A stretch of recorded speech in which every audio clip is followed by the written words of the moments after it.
Hundreds of thousands of people from ethnic minorities, including the Uyghur community, are being forced by the Chinese authorities to pick cotton in the far western region of Xinjiang. That's according to information seen by the BBC. Are you wearing exploitation? How much do you really know about those stylish clothes you just bought online? Imagine a world where the fashion industry's dark secrets are laid bare. What if your favorite trendy, affordable brand was at the center of a controversy that exposed a deeply troubling truth? SHEIN is a popular fast fashion brand known for its affordable prices. But behind the trendy clothes and low price tags, there is a dark secret. SHEIN has been accused of using forced labor in its supply chain. We're about to unveil the hidden side of fast fashion, where the cost of those irresistible bargains might be too high to bear. Join us as we delve into the shocking revelations surrounding SHEIN and forced labor. SHEIN's aspirations and challenges to go public. SHEIN's intentions to go public are no secret, but this fast fashion giant must navigate a series of challenges before winning over Wall Street. This digitally native retailer achieved meteoric rise during the COVID-19 pandemic, captivating global shoppers with its trendy styles, vast product range, and budget-friendly prices. With a reported valuation of $66 billion, the company has enlisted Donald Tang, a former Bear Stearns investment banker, to serve as its executive chair and public representative. Transitioning from a $5 t-shirt seller to a global retail powerhouse, SHEIN has long harbored aspirations of going public. However, its journey towards a U.S. market debut has been hindered by its associations with China and mounting allegations. Accusations include the use of forced labor in its supply chain, labor law violations, environmental concerns, and accusations of design theft from independent artists. Efforts to address allegations. SHEIN is actively addressing these challenges to demonstrate its commitment to U.S. regulators and Congress amidst the growing scrutiny of Chinese-found businesses in the U.S. The geopolitical tensions between the U.S. and Beijing further complicate its situation. Matt Kennedy, a senior IPO market strategist at Renaissance Capital, highlights that IPO investors favor a clear narrative and may delay investment until these issues are resolved. An anonymous retail advisor sees potential for SHEIN to succeed on Wall Street if it overcomes these challenges while preserving its innovative business model. While SHEIN has faced negative media attention, its innovative product production capabilities could provide valuable lessons to other retailers. The advisor emphasizes that SHEIN must apply its innovation to address concerns effectively. While SHEIN hasn't officially filed for an IPO and currently has no public offering plans, reports suggest that it could potentially go public as early as 2024. The road ahead outlines the challenges that the company must address on its path to IPO and highlights its strategic efforts to achieve that goal. Since May, a House panel has been investigating SHEIN due to expert testimonies revealing the company's use of cotton from China's Xinjiang region. Concerns grew when Bloomberg found that some SHEIN products shipped to the US contained Xinjiang cotton. Allegations of Uyghur human rights abuses led to import bans on Xinjiang products in 2021.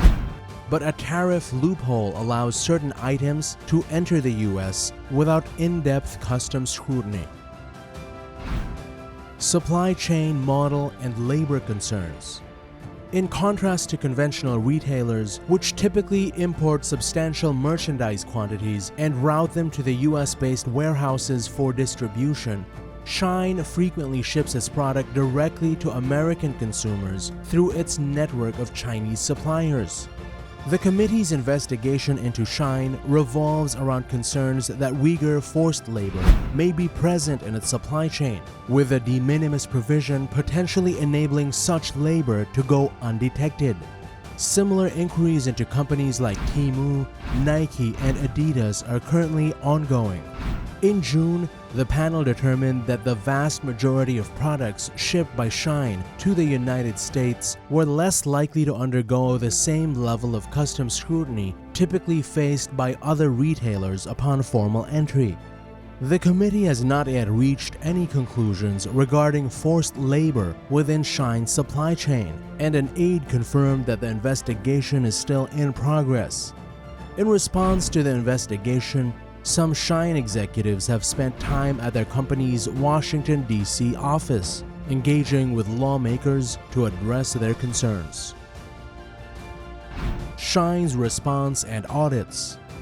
Marcelo Clore, SHEIN's group vice chair and former CEO of SoftBank, assured in a CNBC interview that SHEIN follows local laws, cooperates with investigations, and refutes claims of forced labor in its supply chain, citing his visits to Chinese manufacturers. However, SHEIN had previously admitted to using Xinjiang cotton through Oratane, a third-party firm tracing cotton sources.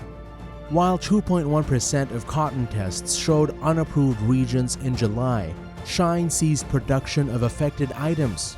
The company aims to reduce the positive test rate and eliminate Chinese cotton use. The multifaceted supply chain challenge.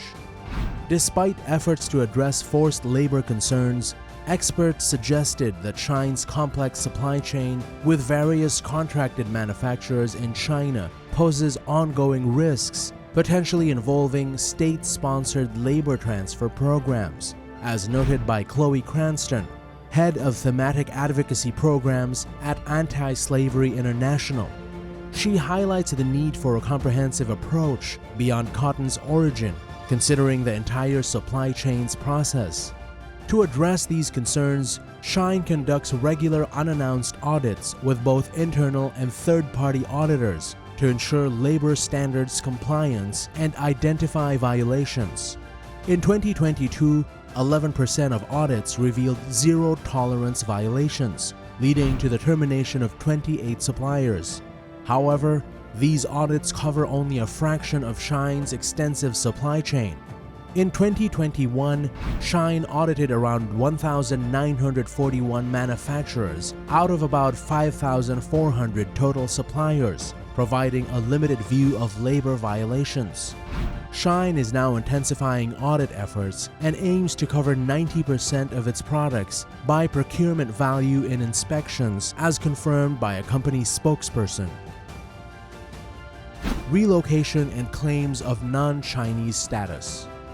SHEIN, in an attempt to rebuild its image amid US-China tensions, emphasizes its Singapore headquarters and 2012 founding, despite reports of its 2008 establishment in Nanjing.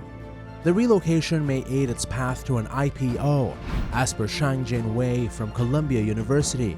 However, lawmakers remain concerned, citing potential Chinese government ties and data access risks for SHEIN's American customers. However, the majority of SHEIN's extensive supply chain remains in China, and the move to Singapore has not allayed concerns of lawmakers. Some worry that the company still maintains close ties with the Chinese government and fear that data about SHEIN's American customers could be accessed by Chinese authorities. Legal and legislative challenges. Montana's Attorney General Austin Knudsen has raised concerns about SHEIN's supply chain proximity to China, potentially exposing it to Chinese government requests. SHEIN emphasizes that US data is stored within American data centers. It is unclear whether SHEIN would be subject to Chinese securities laws if it pursued offshore investment, and the citizenship status of its CEO, Sky Shu, remains unconfirmed. Marcelo Clore, SHEIN's vice group chair, views SHEIN's global character positively, but acknowledges its reliance on China. Despite this, SHEIN is working on localizing its supply chain in Brazil, Turkey, and exploring options in India and Mexico to better serve its customers. Austin Knudsen, along with other attorneys general, has contacted the U.S. Securities and Exchange Commission, expressing concerns about SHEIN and other foreign companies adhering to U.S. law. He has also raised concerns about Chinese-based TikTok and proposed banning the app in Montana. Knudsen may escalate his efforts by issuing demands for financial and labor documents, or by encouraging SHEIN to relocate its operations to the US and sever ties with the Chinese Communist Party. Copyright infringement and intellectual property concerns. SHEIN also faces a risk of copyright infringement lawsuits, with allegations that the company unlawfully uses designs without permission. In July, 3 designers filed a lawsuit against SHEIN, accusing the company of extreme copyright infringement amounting to racketeering. In response, Marcelo Clore emphasized SHEIN's zero-tolerance policy for copyright infringement, acknowledging that mistakes can occur. He noted that when the company identifies infringement, production of the item is immediately halted. SHEIN takes disciplinary action against designers and manufacturers in cases of copyright infringements, and affected artists can submit takedown notices if they suspect their work has been copied. Additionally, the company utilizes image recognition technology and conducts manual reviews to identify potential cases of infringement. Apart from its legal challenges, SHEIN often receives criticism for its fast fashion approach, which raises concerns about the likelihood of its clothing ending up in landfills after only a few uses. This trend is driven by consumers' increasing awareness of sustainability. Sustainability and environmental concerns. Sonia Lipinski, a partner and managing director in Alex Partners retail practice, noted that younger generations are particularly focused on environmental and sustainability issues. However, she pointed out that even some of the worst examples in terms of sustainability continue to thrive in the retail industry, including with younger consumers. With impending SEC rule changes, SHEIN would be obligated to disclose its greenhouse gas emissions if it pursued a public offering. Nevertheless, SHEIN has already published this information in its 2022 ESG, Environmental, Social and Governance report. It remains uncertain how concerns about its environmental practices might impact its sales. Lipinski added that pressure to adopt more sustainable practices could come from consumers who demand such changes and prefer shopping at retailers with strong environmental records. Whether this pressure will be driven by regulators, investors, and boards, or if consumers will vote with their wallets, remain to be seen. SHEIN's alleged use of forced labor is a serious issue. It's important to be aware of the potential consequences of buying SHEIN clothes and to make informed decisions about where you shop. If you like this video, click the next one shown on the screen. I'm sure you like it. Thanks for watching.